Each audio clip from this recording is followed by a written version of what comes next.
ভারত টেস্টের মাঝে সাকিবকে নিয়ে বিস্ফোরক তথ্য দিলেন ভারতের সাবেক ক্রিকেটার মুরলী কার্তিক। আঙ্গুলের ইনজুরি নিয়েই খেলতে যাচ্ছেন চেন্নাই টেস্টে।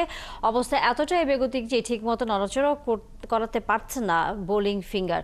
জানিয়েছেন আঙ্গুল বাঁকাতেও পাওয়াতে হচ্ছে সমস্যা। বিস্তারিত রেদওয়ান শাওনের রিপোর্টে।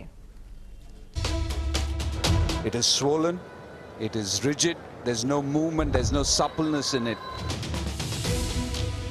দাঁতে দাঁত চেপে লড়াই, বল হাতে অচেনা সাকিব আল হাসান। প্রথম ইনিংসে ৮ ওভার, দ্বিতীয় ইনিংসের দ্বিতীয় দিনে ৬ ওভার। অথচ কদিন আগেই কাউন্টি ক্রিকেটে টানা ২৮ ওভার বল করেছেন বাংলার নবাব। ভারতের মাটিতে তবে হলোটা কি?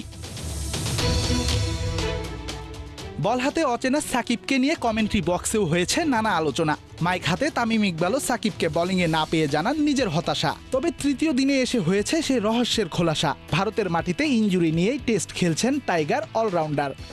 It is swollen, it is rigid, there's no movement, there's no suppleness in it. ম্যাচের ৩৮ ওভারের ঘটনা। কমেন্ট্রি বক্সে থাকা মুরলী কার্তিকের কাছে তামিমের জিজ্ঞাসা, সকালে সাকিবের সাথে কি নিয়ে হয়েছে আলোচনা। উত্তরে মুরলী জানান, চলতি টেস্টে বোলিংয়ে না আসার কারণ জানতে চান সাকিবের কাছে। সাকিবের উত্তর, সার্জারির কারণে আঙ্গুল ফুলে যাওয়ায় অস্বস্তি পয়েন্টার ফিঙ্গারে।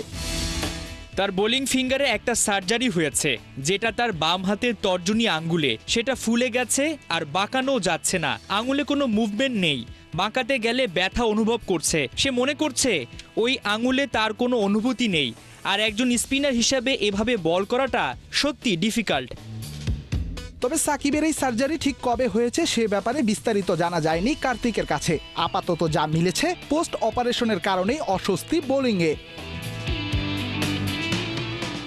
এদিকে শুধু বোলিং না, ব্যাটিংয়েও রীতিমতো নিজের সাথে যুদ্ধ করেই খেলে যাচ্ছেন টাইগার অলরাউন্ডার। কাঁধের সাথে স্ট্র্যাপ বেঁধে দাঁত দিয়ে চেপে ধরে করে যাচ্ছেন ব্যাটিংটা।